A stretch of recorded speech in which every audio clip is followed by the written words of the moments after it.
Is joint pain or stiffness affecting your quality of life?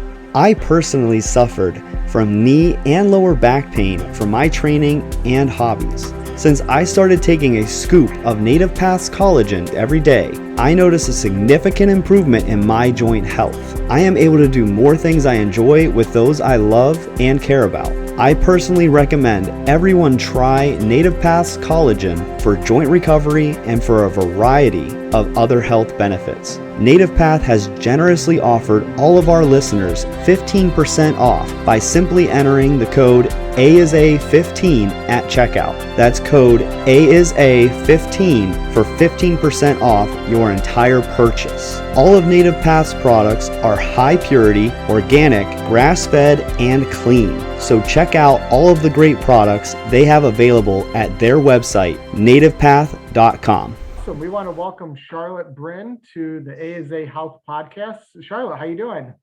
I'm doing great. Thank you so much for inviting me to join you. Yeah, thanks for being here. Yeah, thank you. You know, I was reading the Adirondack Explorer magazine, and you were highlighted in there for swimming Lake George. And that's quite a feat. And I do a little bit of open water swimming myself, nothing at the level that you do. But I read that article and was like, oh my gosh, we have to have Charlotte on the podcast and talk about just how you do marathon swimming and the ice mile and the whole deal. So I want to jump right in and start off with, can you explain to our listeners what marathon swimming is? Absolutely. So a marathon swim is an open water swim of 10 kilometers or 6.2 miles or longer. And it could be done in the ocean. It could be done in a lake, in a reservoir, or a river. And there's a long history of marathon swimming. It's really gained popularity over the last, I would say 6 to 8 years. It's grown quite a lot. And particularly over the last year and a half with many pools facing some challenges, it's really helped more people explore the outdoors. Wow. So So a minimum of 10K in the water. It sounds like there's quite a variation there. What ranges have you swum from 10K up to what distance? It's a huge variation, and it's quite interesting. It's like when you're walking or running, when you first start out, a mile seems like quite a big undertaking and challenge. And not unlike swimming, and you get that mile done, you're like, oh, that was quite challenging and pretty exciting. I think I'd like to stretch a little bit further. And that's exactly the way I got into open water swimming. I grew up in New Zealand, and being an island, there's no shortage of open water opportunities.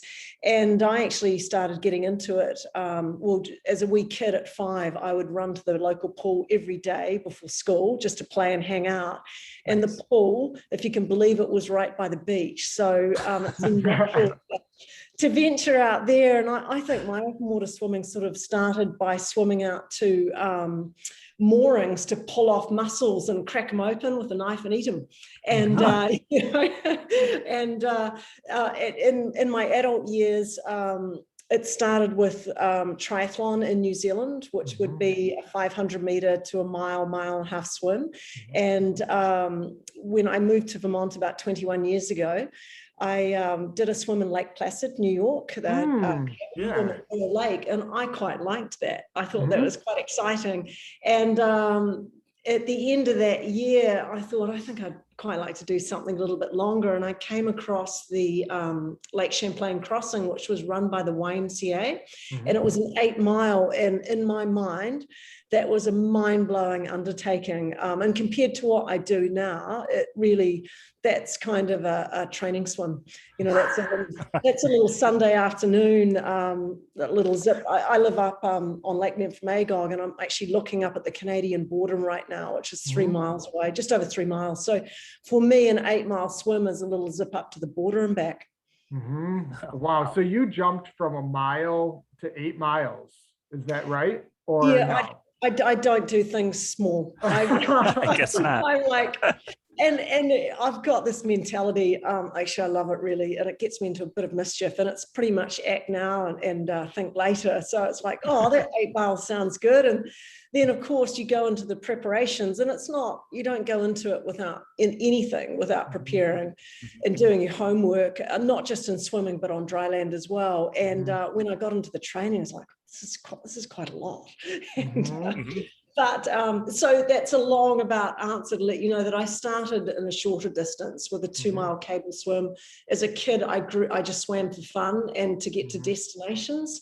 And then over the last 11 or 12 years, I've just grown, I've extended in distance. And I think that's what makes us, it kind of gives us a spice of life, doesn't it? By challenging ourselves from where we are now to stretch a wee bit further. It's exciting. It's not easy, but staying stagnant is quite dull. So, yeah, I can really resonate with that message, Charlotte, because like I said in my email last year, I started the 47 Laker Challenge in the Adirondacks. And it's very small compared to what you do, but it was the 1 mile open water swims in 47 Adirondack lakes. And that's the exact reason why I started that, was just to add some variety and excitement to my training, to my life. You know, it gets you outside. It gives you something to sort of strive for. exactly. So, yeah, I really resonate with that. You were in, you said Mirror Lake. So I'm going to swim that next summer. That's on my list.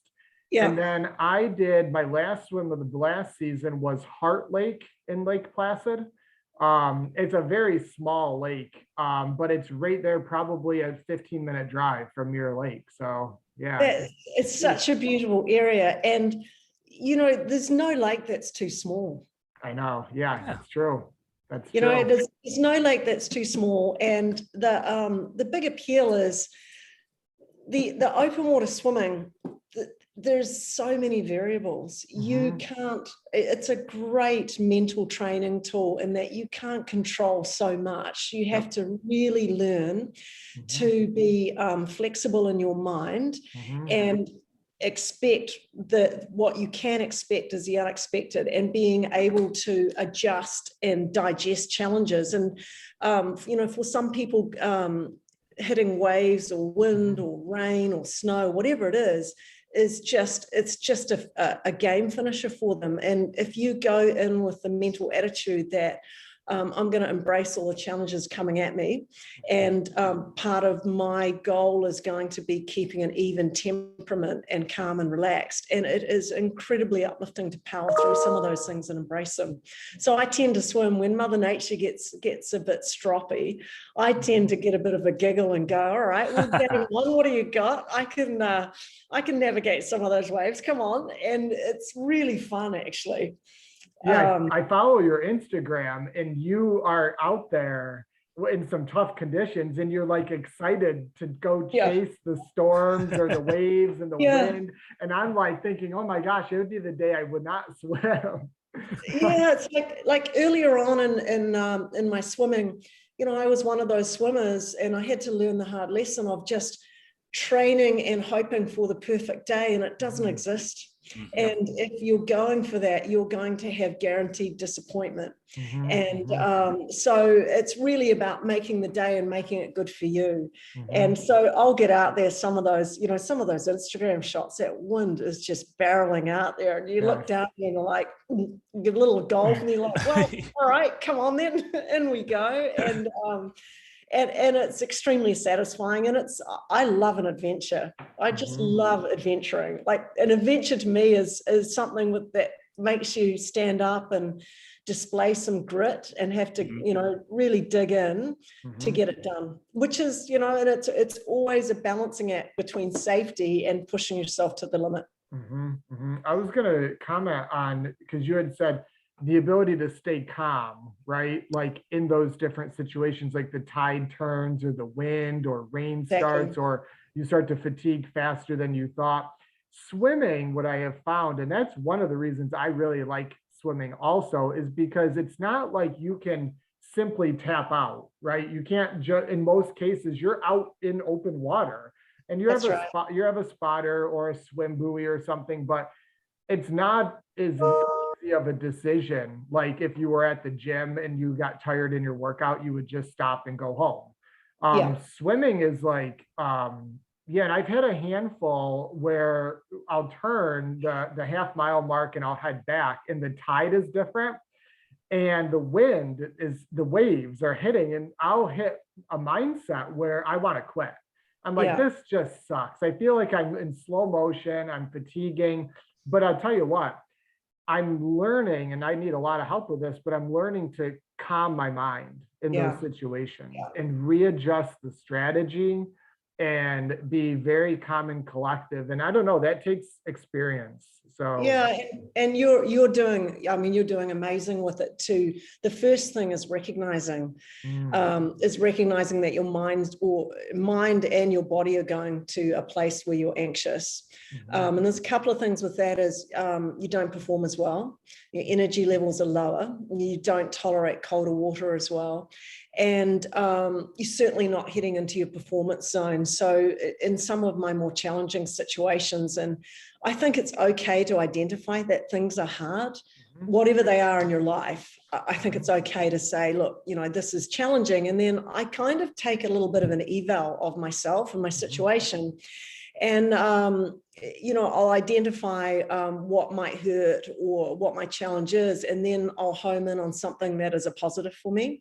And I've had some marathon swims where I've called it my top 10 list of issues, and I've acknowledged what they are, and then I've focused on what feels good. And I had one swim, and the only thing I could come up with was my earlobes felt good.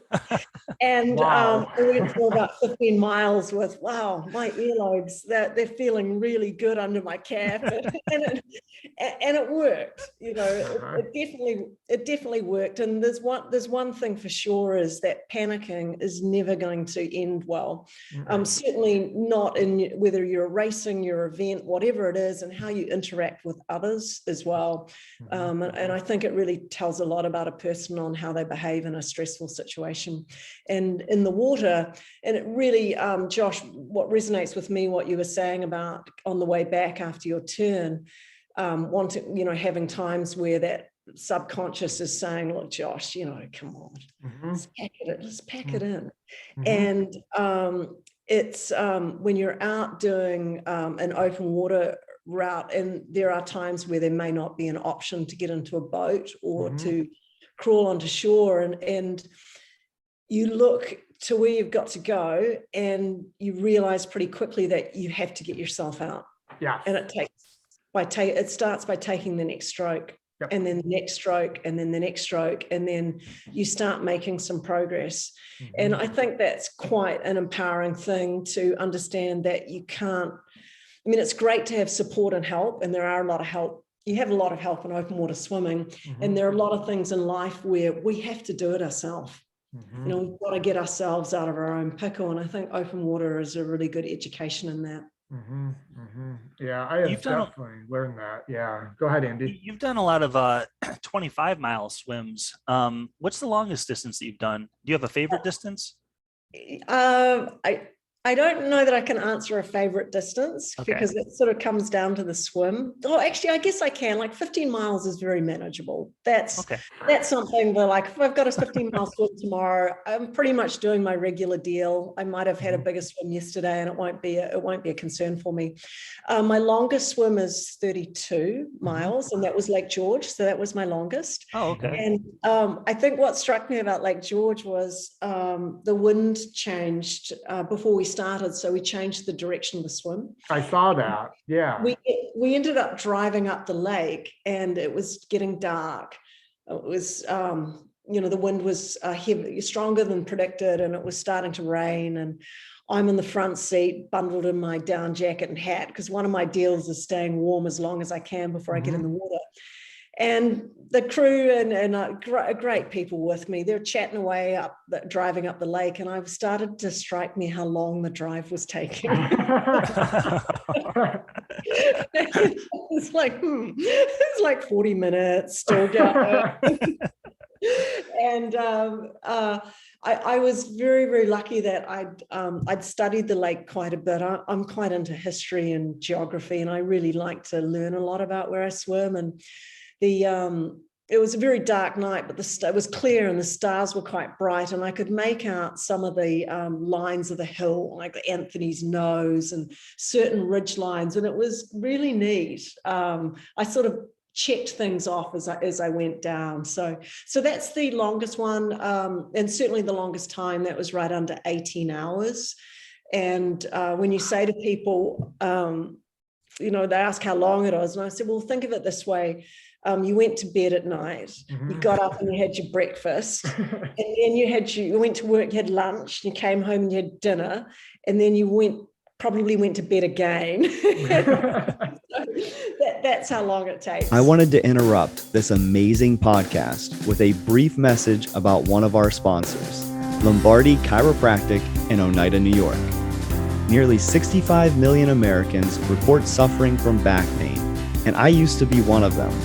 I found Dr. Pete 8 years ago due to my continual back discomfort and pain.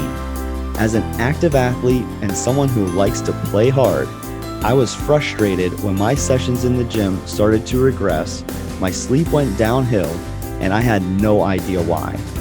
After a comprehensive evaluation by Dr. Pete's team, I was given a detailed treatment plan that I followed to the T. After 3 months of care, my body felt amazing. As a coach, I understand that if you don't maintain your abilities, you will lose it. And the last thing I wanted to do was lose the great progress I had made. I have used Dr. Pete as my personal chiropractor for the last 8 years and attribute much of my physical abilities and overall health to his approach with chiropractic care. The good news is, Lombardi Chiropractic is offering a 50% discount on the initial exam and x-rays to all new members that mention the A is A Health podcast. So stop trying to self-diagnose and save yourself time and money by visiting lombardichiropractic.com and schedule your initial consultation today. We want to thank Suttmeyer Law Firm for being a podcast show sponsor. Suttmeyer Law Firm has worked with numerous clients within our community for years, and they couldn't come more highly recommended. They offer legal advice and representation for a range of residential and commercial real estate law issues. Are you buying a house, refinancing, having mortgage problems, or contract disputes? The team at Suttmeyer Law Firm can guide you through these processes. As a special offer to our listeners, they are offering a free consultation when you mention the A is A Health podcast. Visit their website at suttmeyerlaw.com or call 315-363-7777 today.